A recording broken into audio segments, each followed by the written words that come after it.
So. Okay, cool. There you go. I want to thank Gabe and Billy for allowing me to ask a few questions, get to meet them tonight. Of course, Kat and Water Street here. I think it's a cool event, promotion that they do through Facebook to promote the event. And sitting down with you guys, a couple of questions. I know you've done this for a while. And with this Jamaica trip coming up, anything special tonight that we're going to see? Maybe as a warm-up for Salome, first time. Right? Yeah. Salome. I've been writing some songs with Robert Hunter. I've written 9 songs with Robert, of which 4 we've recorded. Bristol Rag, Salome, Way Down Under, and Rag Top Down. So we're going to play Salome for the first time tonight here in Rochester. Cool. Very nice. I want to say congratulations on your Doobie Award for the Jam Band Indie award that you got. Now, was this an actual... It was a bong. A bong? Yes. Nice. Nice. Just another quick question. For all the people that you played with, who may be the coolest? Who was band artist most fun to jam with? So far, these guys for me, it's a joy for me. Cool. Well, I should let people know too about Gabe Ford. Gabe's family is a fixture in the best sense of the word up in the Bay Area. Robin Ford is his uncle. Okay. He's a wonderful guitarist. Yeah, Robin was just here, played up in the Falls. Awesome. Yeah. His father, Patrick, drummer. His other uncle, Mark, plays harp, I believe, harmonica. And when Gabe was a young kid and wanted to kind of sit in with these guys as a drummer,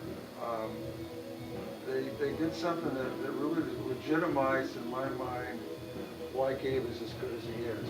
He said you have to learn how to play a shuffle. For a drummer, that's about... Definitely helped with this gig too. You didn't know how to shuffle. Oh, I wouldn't have had a chance. I already didn't have a chance, but I'm doing the best I can, But yeah, Richie Shuffle, I had to at least start somewhere near there.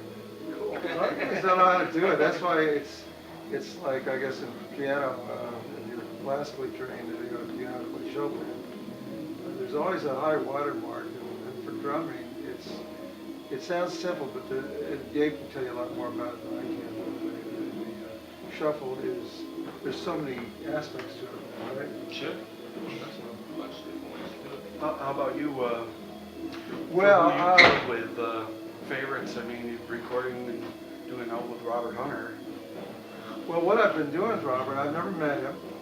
It's all been through the internet. The amazing internet. The amazing internet.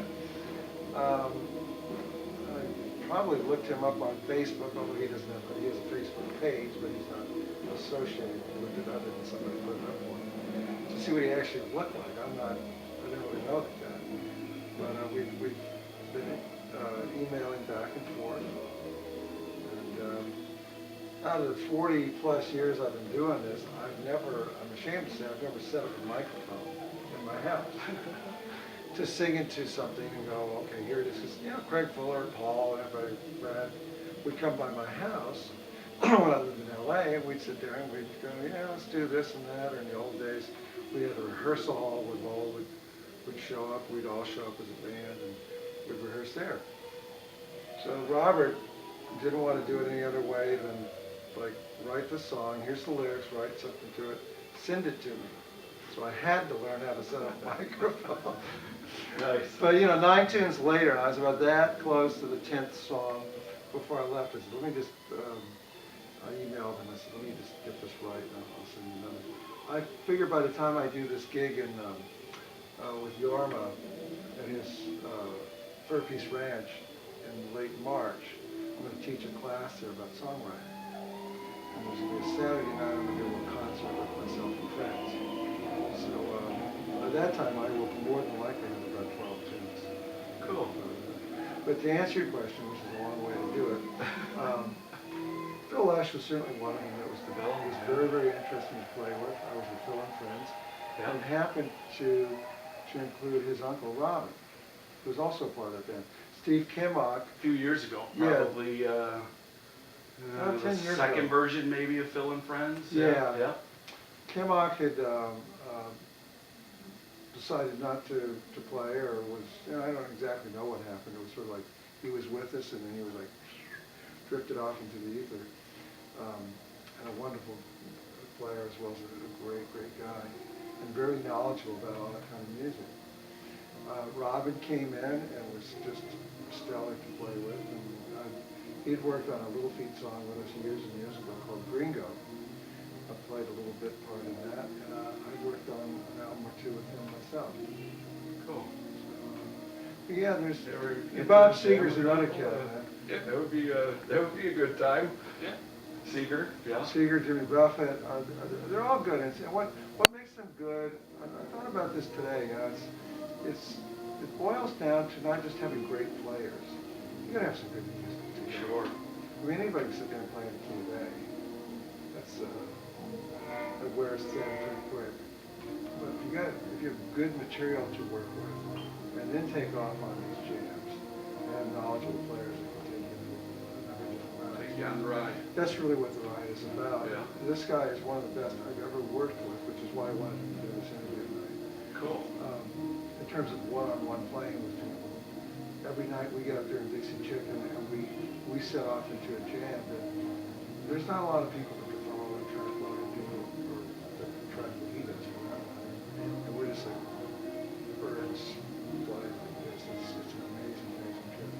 Cool. A lot of fun. I gotta believe it.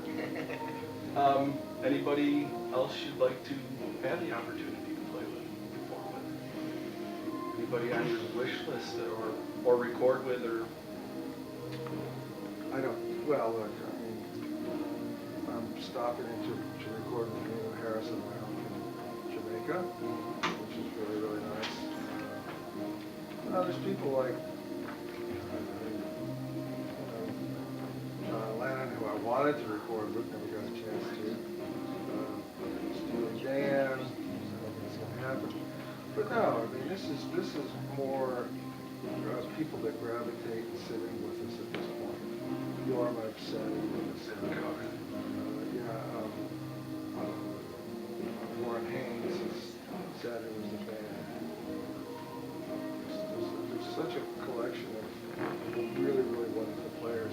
And Little Feat is one of those bands. It's unfortunately in the center as well as on the ring of a lot of just the best players in the world. This is Yeah, for sure. Started this thing in 1969. That was one of the things we, an ancillary way, talked about was being in a band that didn't have to be a household name amongst the populace, but amongst musicians who were very much hoping that we would be well known within those circles, and that we would gravitate thusly to being able to play with some of the best in the world, and we've certainly done that. For sure. Continue to do it. If I, they said I needed to have a question, and the first thing to come to mind is, who you enjoy jamming with, because you've played with lots of people, and definitely Well, listen, an honor. first of all, thank you so much for Very welcome. for this. We're going to get ready for the magic that's going to take place in a while, and we appreciate you taking the time to come to us. A pleasure. Okay. Definitely, thanks.